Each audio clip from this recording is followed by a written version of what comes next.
Entonces, buenos días a todos. Les doy la bienvenida a la clase número 2 del día jueves de esta semana número 1 del semestre de primavera. Entonces, como habíamos dicho en la clase anterior, en la cual vimos un resumen de cómo íbamos a abordar este semestre. Entonces, ¿qué era lo que vamos a ir viendo? Vamos a ir analizando desde lo más general, armando este rompecabezas de conceptos que necesitamos tener para poder llegar hasta una respuesta adecuada de una estructura. Entonces, la primera pieza de este puzzle que necesitamos es entender un poco la generación de los terremotos, cómo se generan estos terremotos, cómo se propagan las ondas dentro de la Tierra, qué significan distintos conceptos, qué significa, cómo caracterizamos los terremotos, cómo los medimos. Estos pueden ser cualitativos, pueden ser cuantitativos, ¿verdad? Entonces vamos a ir entrando en estos conceptos que tienen que ver con conceptos de sismología principalmente. Entonces obviamente vamos a ir muy rápido por estos conceptos. Ustedes ya, la mayoría de estos ya los tienen que haber visto en el colegio o en alguna otra clase durante el semestre, o debido a la cantidad de terremotos que nosotros tenemos, constantemente estos conceptos han salido y es de conocimiento más o menos general que toda la gente tiene de estos conceptos que vamos a tratar. Lo único que vamos a ir en específico en ciertos detalles que nosotros necesitamos para poder tener un lenguaje común, ¿ya? Entonces vamos a ver ciertas cosas, conceptos comunes que vamos a usar durante el semestre. Entonces, comencemos. ¿Tienen alguna duda o consulta de lo visto en la clase anterior?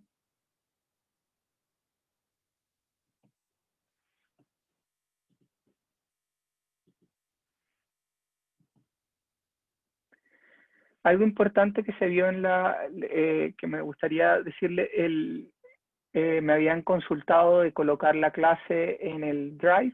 Eso fue lo que yo realicé. La clase se colocó en el Drive. El Drive es privado, ¿ya? Es una recomendación de la escuela de que y obviamente lo que yo estoy haciendo ahora es que la primera vez que entre en alguna de las clases van a pedir que pidan autorización, y yo con esa autorización voy a conservar el mail, y cada vez que subo una clase voy a agregar el mail del estudiante para que tenga acceso a ver la clase, ¿ya? Entonces, en ese sentido, simplemente por privacidad que recomienda la escuela. Traté de usarlo seteándolo directamente porque hay una opción dentro del Drive de la escuela que puede hacer para gente que pertenece a su grupo de mails. El único problema que hay con eso es que los mails de los académicos es @uchile.cl, y el de los alumnos creo que es @ug.chile.cl. Entonces, todavía estoy preguntando cómo hacer para que esos @ug.chile.cl también sean parte del grupo al cual puedo compartir, porque ahora solo puedo compartir como a cualquier mail que tenga @uchile.cl solamente, no el de los estudiantes. Estoy preguntando cómo se puede hacer eso, pero por mientras la idea es piden autorización en el mail el video que quieran ver, y yo con eso voy a guardar el mail para siempre darle privilegios de lectura al documento. ¿Alguna duda o consulta acerca de eso? Todos los que me pidieron para la clase anterior les di acceso y no debería haber ningún problema, pero siempre es bueno comentar. Gracias, profe. Perfecto. Entonces, como dijimos, hoy nos vamos a concentrar un poco en nociones de sismología, bien básico. Vamos a pasar y nos vamos a concentrar en pequeñas cosas que nos interesan a nosotros y no son tanto de conocimiento general, ¿ya? La primera parte, que es como la estructura interna de la Tierra, la teoría de placa o deriva continental, la vamos a pasar más o menos rápido porque son conceptos que conocemos y manejamos a distintos niveles, ¿ya? Más de alguno de ustedes, no sé si ha tomado el curso en alguno de sus electivos sismología, que es un curso que varios de los estudiantes de estructuras tienden a tomar. Entonces, ¿qué es la sismología? Simplemente es la ciencia que estudia o trata de entender la estructura interna de la Tierra, ¿ya? Y en especialmente el comportamiento y los fenómenos de los terremotos. Entonces, vamos a usar estos conceptos y que ellos lo que han encontrado y lo que han desarrollado en conceptos generales y que nos sirven a nosotros, principalmente. Obviamente lo que vamos a entrelazar es con los conceptos que nos sirven a nosotros como ingenieros estructurales. Entonces aquí lo que podemos ver es una mapa en el cual las zonas negras son simplemente puntos o epicentros, ¿verdad? Y después vamos a ver la diferencia entre epicentro y hipocentro. ¿Alguien sabe lo que es el epicentro? ¿Qué me pueda decir? Si se acuerdan.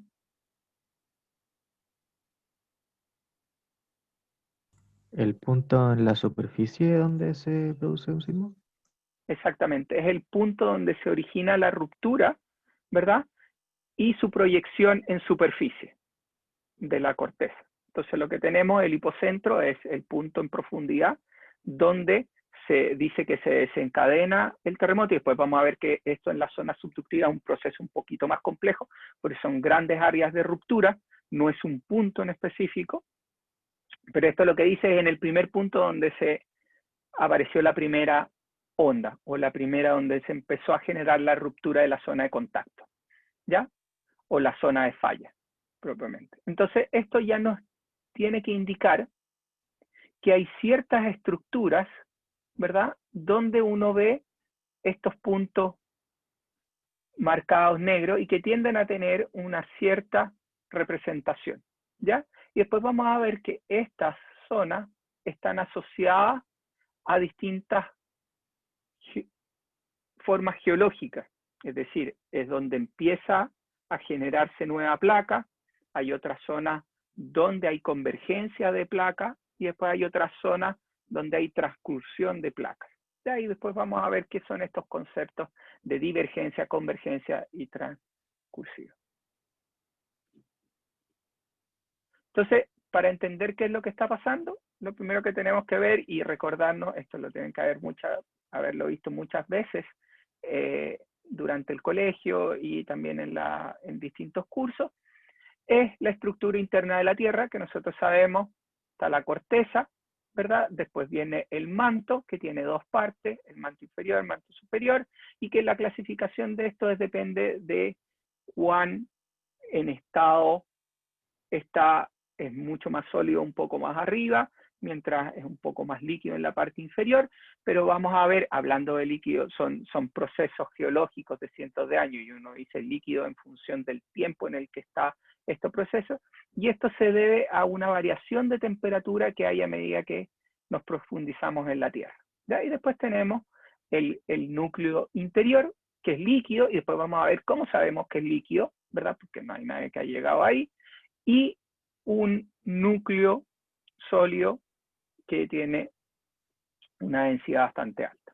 Entonces, vamos a ver esto, y lo primero es que nosotros hablamos de la corteza, que es la parte donde nosotros estamos, y esto, comparado con la profundidad y el radio completo de la Tierra, es bastante minúsculo, ¿verdad? Estamos hablando que la corteza en promedio tiene entre 25 y 40 kilómetros de profundidad, ¿verdad?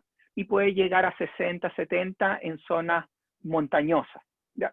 Y vamos a ver todo esto, qué influencia tiene esto en una u otra. Y después tenemos que hay placas que son mucho más delgadas, ¿verdad? Como las cortezas oceánicas, que son las zonas típicamente donde se está creando nueva corteza, y esta corteza es mucho más delgada, y vamos a ver que este efecto de que la corteza sea mucho más delgada, que produce cuando hay un choque con una corteza que es mucho más gruesa, como el ejemplo, la corteza en la parte continental.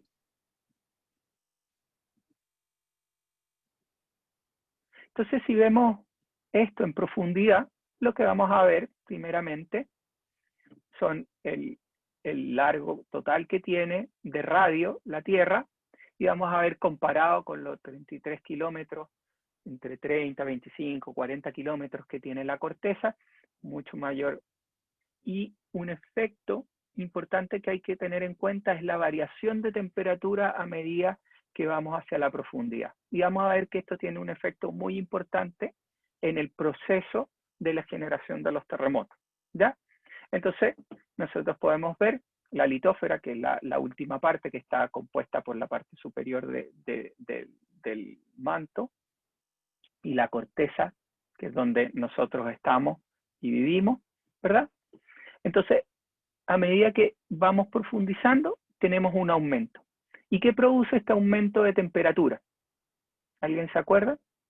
¿Cuál es el efecto que produce este efecto de variación de temperatura adentro? Es muy parecido cuando uno hierve agua.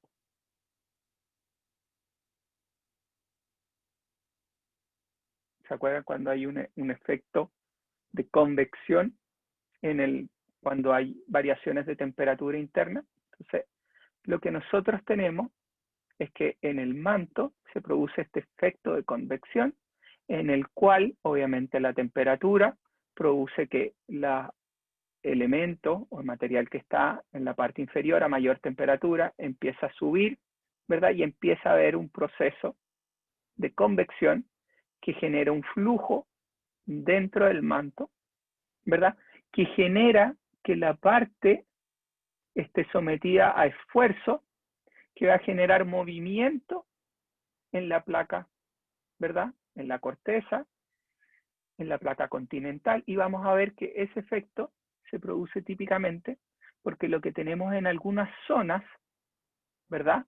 Se llaman zonas divergentes, que es donde material sale a la superficie, se solidifica y genera que la placa se empiece a generar, sale nueva placa, por lo tanto hay un empuje de la placa que ya estaba, y voy a generar este proceso constante de generación de nueva placa. Y después vamos a ver cómo sabemos que se está generando esta nueva placa, porque obviamente lo que estamos viendo son procesos de cientos de años, ¿ya? Nosotros hablamos esto como si fuera algo mucho más rápido, por eso en tiempos geológicos, ¿ya? Cuando hablamos en tiempos geológicos estamos hablando de cientos de años del proceso, y vamos a ver que hay zonas, como en Chile, que la convergencia de la placa tiene una tasa bastante alta de convergencia, ¿ya?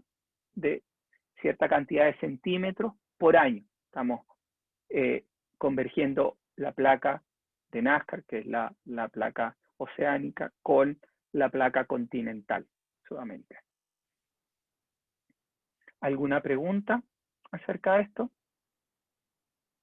Entonces, los puntos interesantes son donde se está generando nueva placa, y el otro punto interesante que puede ocurrir, y que es lo que ocurre acá en Chile, son las zonas de convergencia, en la cual tenemos dos placas que están luchando una contra la otra, ¿verdad? Y pueden haber dos efectos. Si la placa tienen densidades muy parecidas, lo que voy a tener es un proceso que una va a empujar con respecto a la otra. Si ahora yo tengo que ejemplo, la oceánica es mucho más delgada que la que tiene la continental, por lo tanto vamos a ver un proceso que la oceánica va a empezar a subductar, se va a empezar a meter por debajo de la placa continental. Por lo tanto, este proceso, a medida que esto va creciendo, la placa sudamericana empieza a ser sometida a distintos esfuerzos de tensiones, ¿ya? Entonces tengo en la zona de contacto, voy a tener grandes tensiones, y lo que voy a tener, si puedo imaginar esto, que la continental es un resorte, lo que voy a tener que a medida que esto se mueve, la placa continental va a empezar a generar deformaciones, ¿verdad? Y esta generación de deformaciones es debido a que se produce una especie de traba entre la oceánica que se está metiendo debajo y la continental que está aguantando. Y obviamente aquí hay una serie de cosas que vamos a ver casi al final de la clase, que es lo que se llaman las asperezas, que son algo que habla el profesor Rodolfo Zaragoni, de que nosotros tenemos ciertas asperezas a lo largo de Chile, en la zona de contacto, y obviamente nosotros sabemos que estas asperezas son las que siempre están trabadas. ¿Y qué es lo que pasa en el proceso? A medida que esto va acumulando, yo puedo ver como esto un resorte, y yo sé que a medida que esto se va deformando, voy acumulando tensión, tensión, tensión, tensión, hasta que va a haber un punto en el que el roce que hay entre las dos placas va a ser la fuerza que está aguantando es mayor que la capacidad de roce, y por lo tanto voy a generar un deslizamiento de una con respecto a la otra placa. Y ese deslizamiento o esa ruptura que se produce en ese instante es la liberación de energía, y esa liberación de energía es lo que produce los terremotos que nosotros conocemos y nosotros vivimos. Y por eso nosotros tenemos tan grandes terremotos, porque nuestra zona de contacto es bastante amplia. Entonces, por lo tanto, tenemos bastante, y la velocidad de convergencia es bastante alta, una de las más altas del mundo. Por lo tanto, tenemos una acumulación de energía alta, ¿ya? Entonces, simplemente, en otras partes del mundo, como en la parte norte, como vamos a ver, en Alaska, también se pueden generar terremotos subductivos bastante grandes, ¿verdad? El único problema es que la velocidad de convergencia es menor, por lo tanto el tiempo en el que se va a acumular la energía suficiente para liberar un terremoto de gran magnitud va a ser mayor. Ya, como nosotros tenemos una gran velocidad de convergencia, por lo tanto acumulamos energía rápidamente, y por lo tanto esa energía la tendemos a liberar mucho más rápido y generamos terremotos de grandes magnitudes. Y este es un proceso el que nos hace que nosotros tengamos una alta sismicidad acá en Chile. Entonces, de nuevo, es un concepto básico de teoría o deriva de placas, en la cual tenemos este proceso de movimiento de generación de nueva placa, y lo que teníamos hace 270 millones de años, ¿verdad? Era una gran placa continental, Pangea, y por este proceso de generación de nueva placa y de que hay un proceso de convección interna, las placas se empezaron a mover, y es lo que tenemos ahora como los distintos continentes, ¿ya? Y esto se prueba de distintas formas, viendo cómo era la conexión, viendo geológicamente las propiedades materiales que hay en las distintas zonas y que producen ciertas compatibilidades que avalan la teoría de deriva continental. Ya, no vamos a detener mucho tiempo en eso. Y a nosotros lo que nos interesa es el estado actual de este proceso. Entonces, ¿qué es lo que nosotros tenemos? Habíamos visto estas zonas se parecen mucho, si retrocedemos un par de, se parecen mucho a estas zonas delimitadas ya por los puntos donde ocurrían los terremotos. Entonces, obviamente, la gran acumulación de esto, y como podemos ver, es bastante oscuro en la zona sudamericana, sobre todo en Chile, y también en la parte superior, y es por la zona de subducción. Entonces tenemos un proceso de alta sismicidad, ¿verdad? Pero también hay puntos aislados dentro de las placas. Y obviamente es porque si el proceso es completo, ¿verdad? Tengo tensiones, por lo tanto las tensiones no solo ocurren internamente, sino también hay tensiones dentro de la placa debido a este proceso, y estas tensiones, si tengo materiales, ya que la corteza no es completamente homogénea, sino que es heterogénea, voy a tener zonas que pueden tener mayores fracturas internas, y por lo tanto, si las tensiones sobrepasan las capacidades de esas fracturas, puedo ver rompimiento también interno, y eso es lo que llamamos los terremotos corticales. Entonces, si no, volvemos a lo que estábamos. Si voy muy rápido, me avisan. Si voy muy lento, también.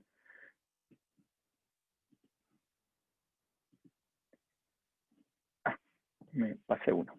En la parte de abajo, en los participantes, ustedes tienen ahí una serie de botones. Sí, no, y hay un ande más rápido o más lento. Go faster, go slower. Entonces, pueden también indicar ahí y no hay problema para aumentar la velocidad o disminuir la velocidad si es que voy muy rápido y ustedes puedan avisarme. Entonces, ¿qué es lo que tenemos acá? Tenemos las zonas de contacto y estas zonas de contacto están clasificadas con una cierta nomenclatura. Entonces, ¿qué tenemos? Este proceso como de dientes, en lo que vamos a llamar zonas subductivas. Las zonas de línea son los tipos de falla transformante o transcursiva, que es un proceso entre que no hay una placa que subducta sobre la otra, sino hay un proceso en el que una se mueve con respecto a la otra. Entonces hay un proceso de deslizamiento, ¿ya? Entonces nosotros vemos que tenemos en distintas zonas, hay zonas en California, que es otro punto donde tiene alta sismicidad, es por un proceso transcursivo, son las placas que deslizan una con respecto a la otra. Tenemos en la parte más superior, ¿verdad? Que es la zona, tenemos procesos de subducción, igual que si vamos a la zona de Japón también tenemos efectos de subducción, ¿verdad? Tenemos subducción en toda la parte sudamericana y si nos vamos metiendo hacia el sur de Chile, vamos a ver que el proceso empieza a cambiar un poco, ¿ya? Y es porque cambiamos a la placa antártida y aquí está, hay una que nos está mostrando que es la placa de Scotia, ¿ya? Que vamos a ver qué pasa acá y qué pasa con Chile y después vamos a recordar de este efecto cuando veamos cómo la norma define las zonas sísmicas para Chile, ¿ya? Entonces las zonas sísmicas en Chile están determinadas principalmente por un tipo de falla, y que es un tipo de falla subductivo, ¿ya? Y en la parte sur vamos a ver que eso cambia un poco, y la estrategia de cómo clasificamos varía, y vamos a ver que es por este efecto de que hay un cambio de la forma o de la falla que está condicionando el peligro sísmico en esa área. Entonces tenemos la generación de nueva placa y lo que vamos a ver es que la placa se está moviendo en esa dirección, mientras que la placa sudamericana se está moviendo en esa dirección. Por lo que tenemos acá es una convergencia casi directa entre una y la otra placa y eso hace que la velocidad sea tan alta, ¿ya? Después tenemos en otras partes, tenemos otros efectos y otros movimientos de la placa que genera que haya subducción, pero que esta subducción sea mucho más lenta, ¿ya? La velocidad de convergencia es más lenta, por lo tanto, la acumulación de energía es en un tiempo mayor, ¿verdad? Entonces, ese es un efecto importante que nos va a determinar cuál es la peligrosidad que tiene una zona, ¿ya? No solo está dada por el mayor terremoto que puede generar, sino también por el tiempo de exposición al cual yo voy a estar sometido, ¿ya? ¿Y qué tiene que ver el tiempo de exposición? Porque se supone que las estructuras uno las diseña para un cierto tiempo de vida. Es decir, esta estructura tiene un ciclo de vida o tiene una duración que se estima, ¿verdad? Y se dice, mi estructura puede estar ahí 50 años y de luego de 50 años más que seguro va a recibir alguna modificación o se va a cambiar la estructura porque obviamente la va evolucionando. ¿Qué hemos visto nosotros? Que hay muchas estructuras que tienen mucho más de 50 años, ¿ya? Entonces, pero el punto importante acá es no solo cuál es el máximo terremoto que yo puedo generar, sino también cuánto es el tiempo de exposición que yo voy a tener mi estructura, ¿verdad? No es lo mismo estimar cuál va a ser el máximo terremoto al cual puede estar sometido una estructura que voy a diseñar, si esta estructura puede que esté 2 años solamente, ya que sea una faena transitoria mientras se construye algo o mientras se está haciendo algo en una zona específica. Obviamente esa estructura está siendo diseñada para un tiempo de exposición más corto. Por lo tanto, la probabilidad de que haya un terremoto de gran magnitud en esa zona, en ese lapso de tiempo de 2 años, es mucho más chico. Ahora, si yo me voy a una estructura mucho más grande, que va a durar 50 años, obviamente la probabilidad de que yo vea un terremoto de gran magnitud en esos 50 años es alta. ¿Y qué pasa ahora si yo me voy a un tranque de relave? ¿Verdad? Que el tranque de relave no va a vivir 50 años ahí, va a estar cientos de años ahí, ¿verdad? Porque primero tengo que saber qué voy a poder hacer con ese material, y ese es uno de los problemas principales de los tranques de relave, que es un punto en donde yo desecho material que es nocivo, típicamente es nocivo para el ambiente, y por lo tanto hay una serie de factores importantes que se tienen que tomar en consideración con el material que yo voy a copiar ahí, en el tranque de relave, que son los desechos que se me van generando del proceso minero típicamente. Entonces genero este material en este tranque de relave, y obviamente esto va a tener que soportar grandes terremotos, ya no 50 años, ya no 100 años, pueden ser 200 años que puede que esté ahí ese material, y por lo tanto si algún terremoto genera alguna falla en esa estructura, va a ser bastante nocivo, porque puedo tener un derrame del material del tranque de relave, que puede infiltrarse, me puede dañar mis acueductos, puede dañar el agua subterránea, que es un elemento tan necesitado hoy en día, ¿verdad? Por la escasez hídrica que hay. Entonces, tenemos una serie de factores que ya no solo es, tengo que pensar cuando uno diseña, cuando uno ve estos procesos, no solo de lo que pasa geológicamente, sino también cómo va a estar expuesta mi estructura a estos tiempos, ¿ya? Y según eso es como yo voy midiendo. Y después vamos a ir viendo cómo nosotros, la normativa, cómo se hacen los estudios para poder tomar en consideración esos efectos. Entonces, ¿cuáles son los límites de las placas tectónicas que nosotros tenemos? Entonces tenemos, los principales son tres: divergente, convergente y transcurrente. Entonces, divergente estamos hablando en la zona donde se está generando nueva placa, y esta nueva placa genera que se empiece a desplazar más el proceso de convección.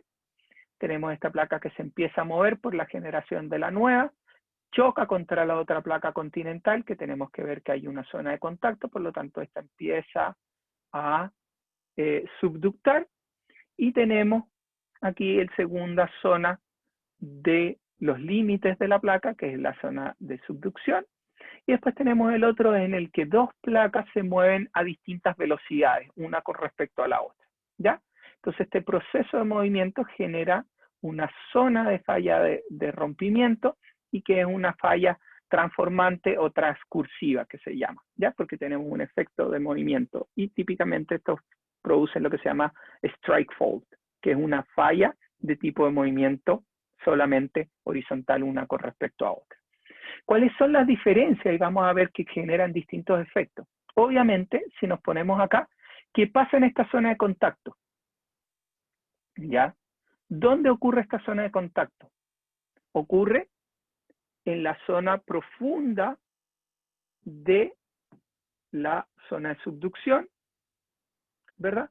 Por lo tanto, tenemos una distancia desde la superficie a la zona profunda donde ocurre la zona de deslizamiento, ¿ya?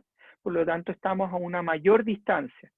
¿Qué pasa si yo estoy parado acá en una falla transcursiva, que es una falla superficial, ¿verdad? Voy a sentir la liberación de energía, ¿verdad? Porque todo esto es liberación de energía, y obviamente al liberar energía las ondas viajan por la corteza y llegan hasta superficie. Mientras yo más cerca estoy de la zona de falla, ¿verdad? Menos el tiempo de viaje, por lo tanto tengo energía que se está liberando dentro de se está liberando cerca de donde yo estoy, y por lo tanto puede que, aunque genere una ruptura de tamaño mucho menor, generaría una magnitud menor, puede que siente una demanda bastante alta, ya puntual en ciertos niveles de periodo. Y esto es porque estoy mucho más cerca, y por lo tanto la liberación de energía me produce, mientras que en esta zona puede que sea una ruptura mucho mayor, pero tengo que tener un viaje de onda, y obviamente al viajar esta energía a través de la zona de la corteza, voy a tener liberación de energía, disipación de energía. Por lo tanto, esa energía liberada va a tender a atenuarse a medida que se propaga a lo largo. Entonces, esto obviamente me puede generar gran daño cerca, pero al ser menor magnitud, al alejarme, atenúan mucho más rápido, mientras que esta, al ser una gran zona de ruptura, atenúan un poco más lenta, ¿ya? pero tengo una cierta disipación debido al viaje que tiene que ocurrir. Entonces, si vemos otra de este proceso completo de convección, generación de nuevo, movimiento de la corteza, zona de subducción, y tenemos esta zona de contacto en el cual se está moviendo una con respecto a otra, porque hay en distintas zonas generan de distintas maneras la nueva placa, una a mayor velocidad, otra a menor velocidad, dependiendo de la estructura completa que tenga. ¿Alguna duda o consulta acerca de esto? Voy rápido porque estos son conceptos que nosotros ya hemos manejado. Entonces, vamos a ver después que obviamente en esta zona, de la zona de subducción, que es la placa que se está entrando o metiendo debajo de la zona de la corteza, vamos a tener que obviamente, si se fijan acá, tengo el efecto convección, por lo tanto, toda esta zona va a estar siempre sometida a tensiones adicionales.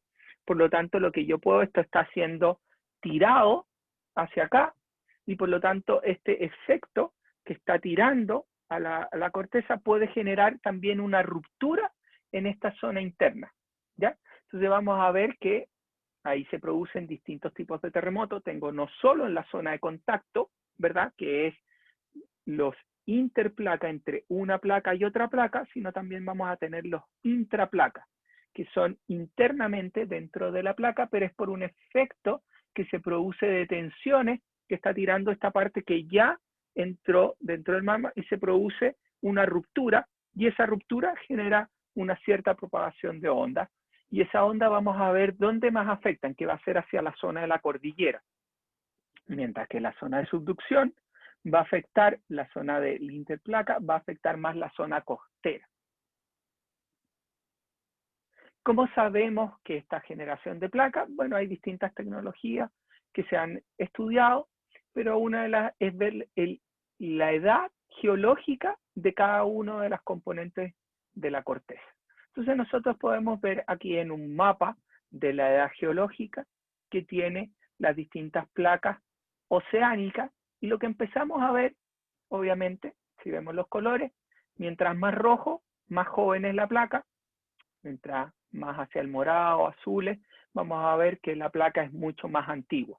Entonces empezamos a ver que hay zonas en donde la parte roja es mucho mayor acotada, entonces tenemos una velocidad de generación de placas mucho más lenta, mientras que tenemos en otras zonas, ¿verdad?, una generación de nueva placa mucho mayor, más rápida, y por lo tanto tenemos una mayor velocidad de que se está generando la placa.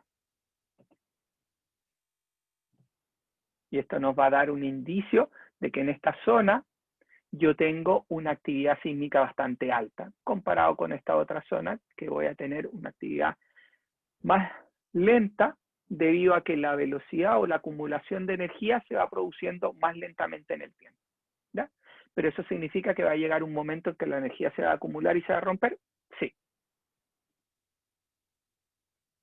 Entonces si volvemos a ver este proceso de las placas y nos centramos nosotros en la parte sudamericana, vamos a tener la zona de subducción y tenemos acá la zona de generación de nueva placa.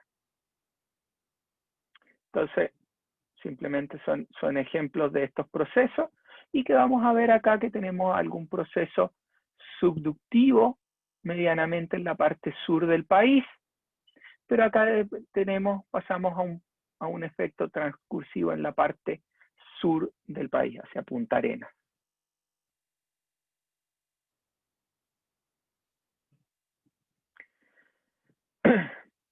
De nuevo, voy a centrarme acá, y vemos finalmente si lo comparamos con la generación de la actividad sísmica que ha ocurrido en el mundo. Nosotros empezamos a ver que obviamente, como hablábamos, hay estos efectos de rompimientos internos. Tenemos la placa que está subductada, por lo tanto la zona de rompimiento está debajo del continente, y por eso empezamos a ver la proyección de los epicentros en la parte arriba, ya metido dentro del continente, y también tenemos efectos de ruptura debido a estos intraplacas, ¿verdad? Que son producidos de profundidad intermedia, donde tenemos rompimiento de la placa, y aquí tenemos el efecto en la placa de Scotia con la placa ártica,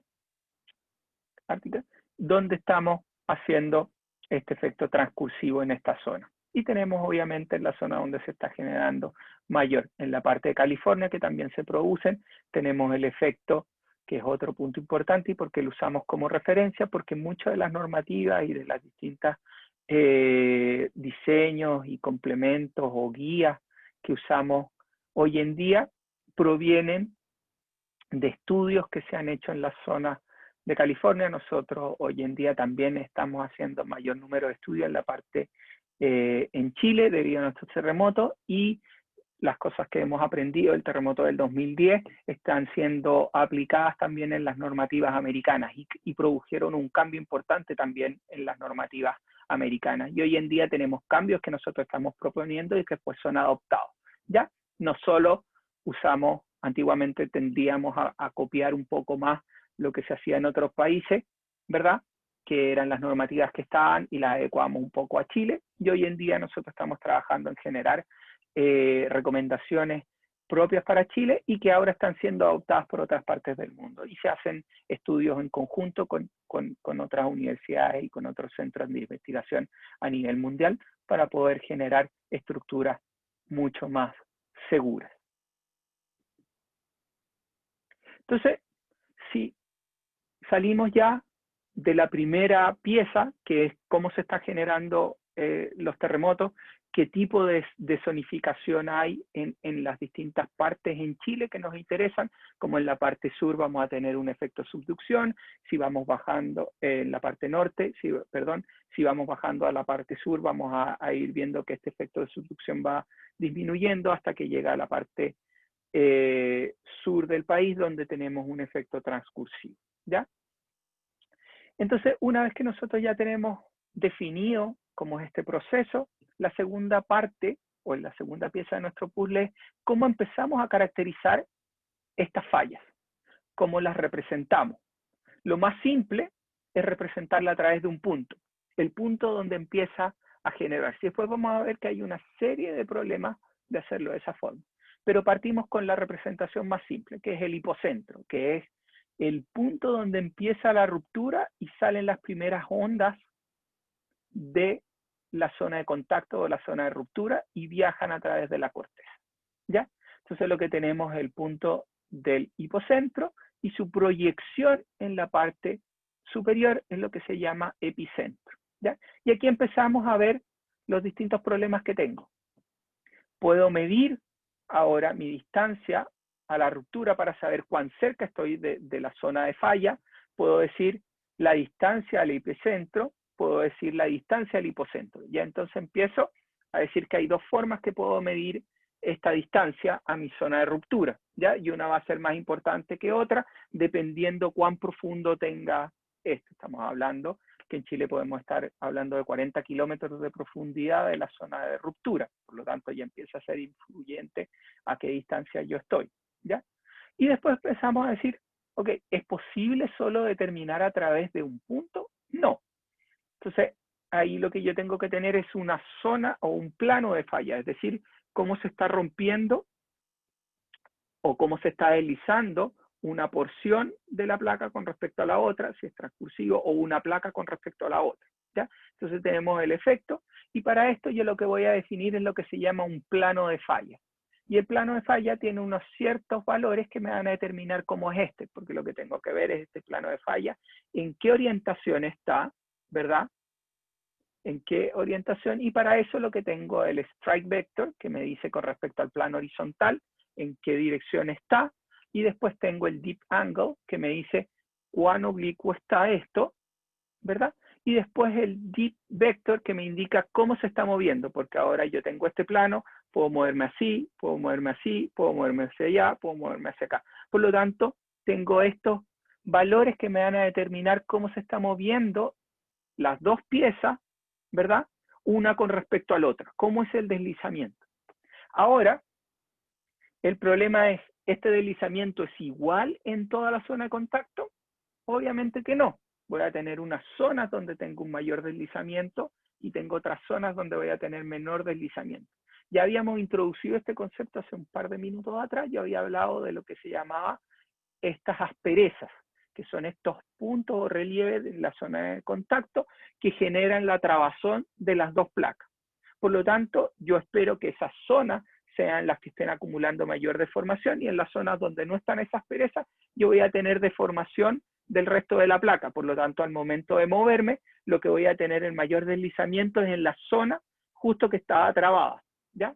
Por lo tanto, viene un proceso un poquito más complejo ahora, en la cual ya no solo necesito saber cuál es mi zona de falla, sino ahora necesito también saber cuáles son los deslizamientos a lo largo de esa zona de falla o de ese plano, ¿ya? Y ahora empieza a ser complejo. ¿Cómo yo puedo determinar eso?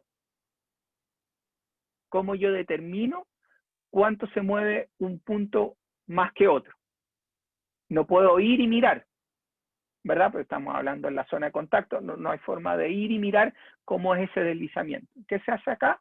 O que hacen los sismólogos, típicamente es lo que se llama un proceso inverso, en el cual yo tengo ciertos datos que pasaron en superficie, ¿verdad? Y yo trato de inferir qué era lo que pasó en la zona de contacto, ¿ya? Entonces, estos son procesos inversos, en la cual yo lo que trato de determinar es cómo debería haber sido el desplazamiento, y de nuevo, es un modelo matemático y tiene ciertas dificultades, y por eso uno ve constantemente, igual que la determinación del hipocentro, que vamos a ver un poco cómo se determina esto, son procesos en los cuales yo tengo que, a partir de información que yo tengo en superficie, que obviamente no es completa, es incompleta, tengo que inferir la posición. Y por eso típicamente lo que nosotros tenemos es que hay estudios constantes, o cada cierto tiempo nosotros vemos que lo que se llaman los catálogos de terremotos, lo que me indican es la zona de ruptura, la magnitud del terremoto, la posición del hipocentro, las zonas donde más hubo desplazamiento, están constantemente siendo reanalizadas y reactualizadas, ¿ya? Y esto es porque hay nuevos estudios que hay nuevas metodologías que se comparan, por lo tanto te generan nuevas formas o nuevas metodologías de cuánto fue lo que se movió el hipocentro, cuánto fue la zona donde se ocurrió el hipocentro, cuánto fue la zona de ruptura, cuál fue el plano real de la zona de ruptura, y por lo tanto este proceso puede variar la información, ¿ya? Y por eso uno ve típicamente cuando hablan de los terremotos, que uno ve, ocurrió un terremoto 6, algo, y después a los 2 horas vuelven a decir, se reajustó la magnitud a cierto valor, y esta información es simplemente porque obviamente hay procesos o metodologías que son rápidas, pero son menos precisas, pero nosotros inicialmente siempre necesitamos al menos una representación de cuál fue la magnitud para saber el nivel de energía que se disipó, que se liberó, perdón, y por lo tanto, después yo voy a hacer un proceso que me tome mucho mayor tiempo, que es con un número mayor de datos, para estimar de mejor forma cuál fue la energía liberada. Y por eso hay, después de un día o después de un par de horas, hay una reactualización. Pero obviamente, inicialmente, siempre necesitamos, para saber la respuesta que va a tener las distintas instituciones, necesitamos tener un valor rápido, aunque no sea tan preciso. Nosotros sabemos, y por eso estamos acostumbrados ya a que inicialmente nos dicen un valor y después lo reajustan. Y cada vez vemos con las metodologías que van mejorando ese valor de desfase entre lo que realmente ocurrió y lo que yo estoy dando inicialmente, cada vez es mucho más preciso. El error se empieza a cortar, ¿ya? Entonces, en este proceso de ruptura, lo que tenemos es lo que se llama de foot wall y de hanging wall, que es la zona o la parte que se desliza una con respecto a la otra, ¿ya? Entonces tenemos este plano, y lo importante es cómo se está moviendo una zona con respecto a la otra, y vamos a determinar, dependiendo de este movimiento, a lo que vamos a llamar es que es una falla normal, es una falla inversa, dependiendo cuál es el movimiento. Si esto se mueve en cierta dirección con respecto uno con respecto a la otra, se mueven hacia arriba, vamos a tender a decir que estos son reversos y están a procesos de compresión, mientras que hay deslizamiento hacia abajo, estamos hablando de procesos más de tracción, por lo tanto son fallas normales. Y después tenemos efectos de deslizamiento uno con respecto al otro, que son fallas strike o transcursivas o transformantes. ¿Alguna duda sobre esto? ¿Consulta?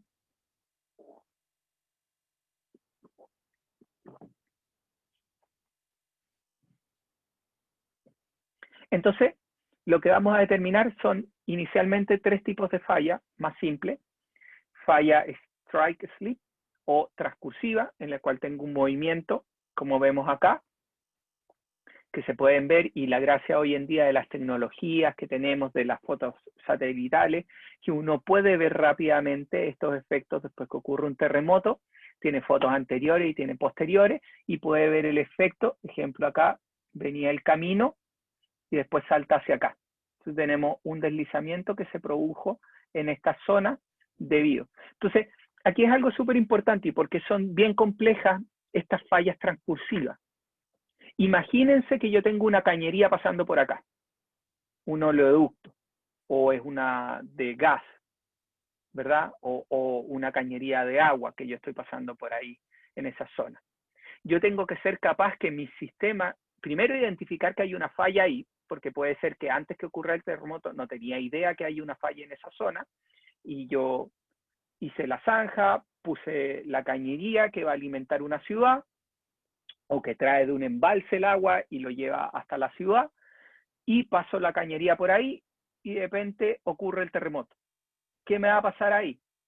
Obviamente la cañería no va a ser capaz de tomar ese nivel de deformación, a menos que yo lo haya predicho, y voy a generar grandes pérdidas de agua. Primero voy a desabastecer la ciudad, y por eso hay distintas líneas de abastecimientos que tenemos que tener para asegurar el agua en ciudad y tener lo que se llama estas ciudades resilientes, ¿ya? Y por eso son efectos súper importantes de mantener. Entonces tenemos, este es el primer efecto, que tenemos que tener cuidado con las fallas corticales o superficiales, que son estos deslizamientos que se pueden ocurrir.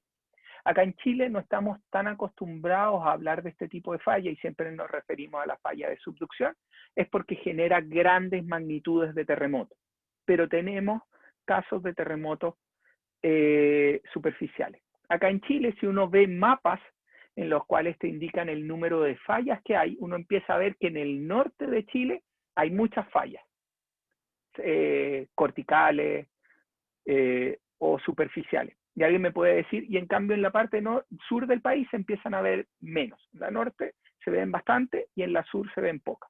¿Por qué sería esto? ¿Por qué en la zona norte debería haber más fallas corticales que en la parte sur del país?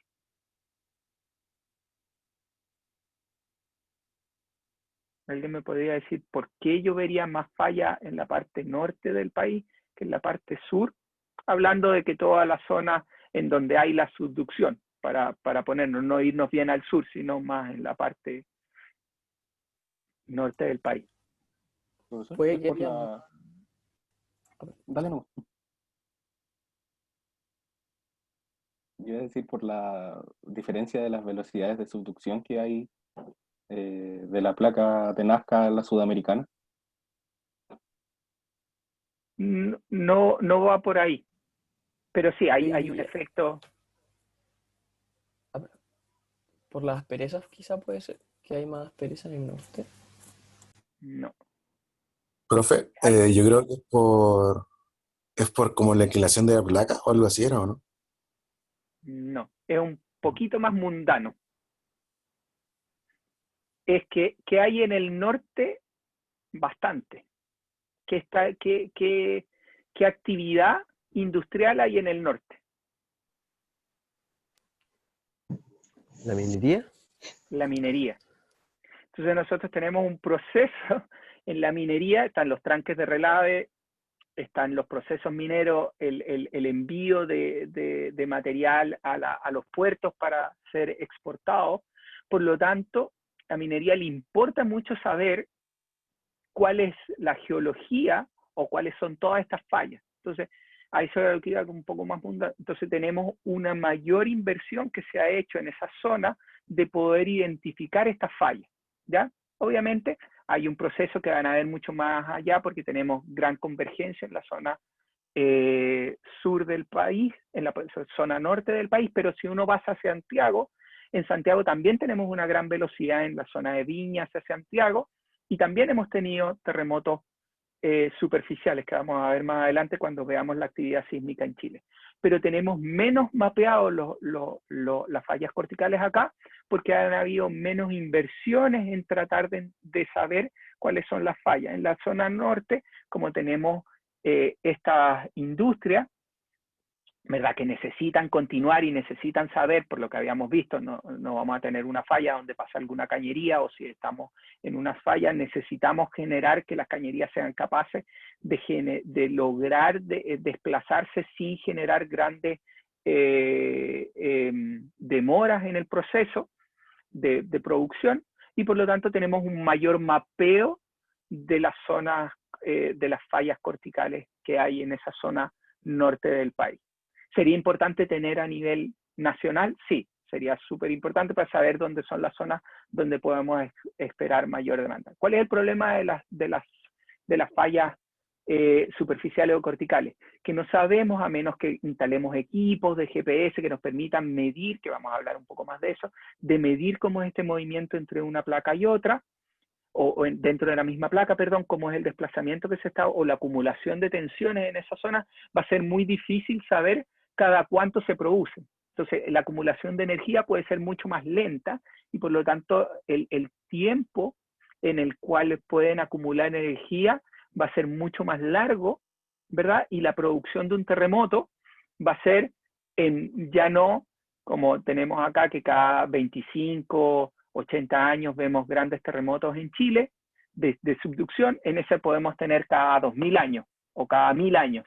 Entonces, estamos en el año 1000 de los 2000, o estamos en el año 2000 de los 2000 años en el que va a producirse ese terremoto, ¿ya? Entonces esos son los procesos, y por eso es mucho más difícil. Y hay otras que es complejo tratar de medir dónde está la zona de ruptura. Tenemos que hacer estudios de prospección para ver dónde hay propagación de onda y se producen discontinuidades dentro de la placa para poder entender dónde están estas zonas de falla, ¿verdad? Y tenemos que hacer después todo un estudio geológico sísmico de ver cada cuánto ocurrió el terremoto. Hay datos de que se haya generado un rompimiento en esa zona, entonces tenemos que hacer zanjas, tenemos que explorar si había, y cómo se ve esto. Obviamente, si yo tenía dos zonas que se habían hecho en conjunto, es mucho más fácil cuando hay un deslizamiento vertical, porque lo que hago es una zanja y veo cómo cambian los estratos de tierra entre un lado y otro, ¿verdad? Pero si tengo este deslizamiento, es fácil ver que un estrato que en algún minuto que se estaba acumulando, ¿verdad?, por los efectos geológicos que hay, cambió de posición en altura, y yo sé que eso, y yo sé cada cuántas capas se va produciendo en cientos de años, y por lo tanto puedo tener un estimado de cada cuánto veía esa ruptura o esa separación. Ya cuando tengo lateralmente empieza a ser mucho más complejo ver cómo era el proceso de las capas y cómo se va produciendo este desfase a lo largo del tiempo, ¿ya? Y puede ser que esta acumulación o esta ruptura haya ocurrido en un tiempo y dejó de ser activa, ¿ya?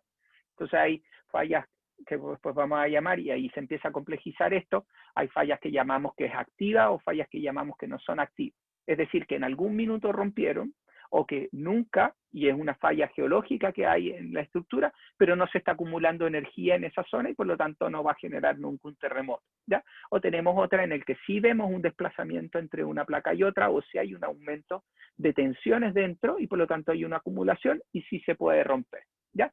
Y esa es un poco la discusión que tenemos acá y que se ha visto con la falla San Ramón, ¿verdad? Que se está acumulando energía. Entonces inicialmente, antes que se hicieran todos los estudios, se decía que era una falla que no estaba activa o que sí estaba activa, y había toda esa discusión, y la única forma de solucionar eso es con instrumentación, hacer zanjas, poner sensores y ver cómo es el desplazamiento. Y obviamente estamos hablando de desplazamientos no son de segundos, son de años, por lo tanto hay que dejar el equipo ahí un largo periodo de tiempo para ver cuál es el proceso, cuánto es la deformación, porque estamos hablando de deformaciones ínfimas que van ocurriendo cuando estamos hablando en tiempos geológicos. Entonces vamos a quedar con este en lo último del día de hoy, es en el proceso de ruptura, ¿verdad? Cuando estoy rompiendo, lo que importa de esta ruptura es la liberación de energía. Y esta liberación de energía, ¿cómo se mide? Al romperse esto, lo que genera son pulsos. Y genera pulsos que son ondas, y estas ondas son las que van a viajar por la corteza hasta la superficie. Y lo que nosotros vamos a sentir, o lo que uno siente en un terremoto, es el paso de estas ondas por un punto en particular, ¿ya? Por lo tanto, nosotros sabemos que las ondas, y habíamos visto en dinámica de estructura un poco que las ondas dependen a la velocidad de propagación del material, de la densidad que tiene ciertas características que nos van a determinar cuán rápido viajan las ondas internamente en la corteza, y después vamos a tener que distintas frecuencias de ondas viajan a distintas velocidades, por lo tanto tenemos el paquete de ondas que viaja todo en conjunto, que son todas las ondas, y después tenemos distintas ondas viajando a distintas. Por lo tanto, esto se complica más. Si yo tengo una estación acá y una estación acá, voy a ver distintos registros, porque voy a ver el paso de ondas que llegaron en distintos tiempos, porque unas viajan más rápido que otras, y por lo tanto y además tengo un proceso de atenuación a lo largo del proceso, y los puntos más complejos van a estar si yo tuviera puentes, ¿verdad? Que son distancias mucho más largas entre un punto y otro, y por lo tanto ahí sí voy a notar de mayor manera este movimiento distinto entre un punto y otro, entre un estribo y otro estribo. Por lo tanto tengo que tener definido alguna forma para poder manejar esa diferencia de desplazamientos que se ocurre entre un punto y otro. Entonces, lo importante acá, una vez que esto se rompe, generan pulsos, y estos pulsos se transforman en ondas que viajan internamente dentro de la corteza hasta llegar a la superficie. Después vamos a ver cuál es el efecto que ocurre acá. Y vamos a empezar a analizar cuáles son las ondas que parten de acá, que son dos, ondas P y ondas S. Se llaman ondas compresivas o ondas de corte, ¿ya? Y que estas son las que después, al interactuar en la parte superior, generan las ondas superficiales, y finalmente son las cosas que nosotros empezamos a medir y a sentir el movimiento o el desplazamiento en superficie. Entonces vamos a quedar hasta acá. Estamos ya en la hora. ¿Tienen alguna duda o consulta? ¿Voy muy rápido? ¿Voy muy lento? ¿Vamos bien? ¿Todo bien, profesor? Está súper bien, profe. Súper. Ya, entonces le doy las gracias. Que tengan un buen fin de semana. Cuídense y nos vemos el día martes de la próxima semana. ¿Ya? Entonces, la última cosa antes que me vaya, que se me olvidó, ya empezaríamos la próxima semana con algún ejercicio. Obviamente el primer ejercicio va a ser simple, más seguro va a ser algunas consultas de preguntas para ver cuánto de los conceptos que nosotros conversamos acá entendieron, por lo tanto va a ser algo que no les debe demorar mucho tiempo, y si hay algún ejercicio va a ser un cálculo rápido a mano para ver distintos conceptos que vamos a hablar. No vamos a hacer ningún cálculo, pero es saber cuánto de lo que presentamos acá se absorbió en las clases. Entonces, gracias por asistir y que tengan un buen fin de semana y cuídense. Nos vemos el martes. Chao, profe. Chao, profe. Gracias. Gracias. Chao, profe, Chao, gracias. profe. Chao.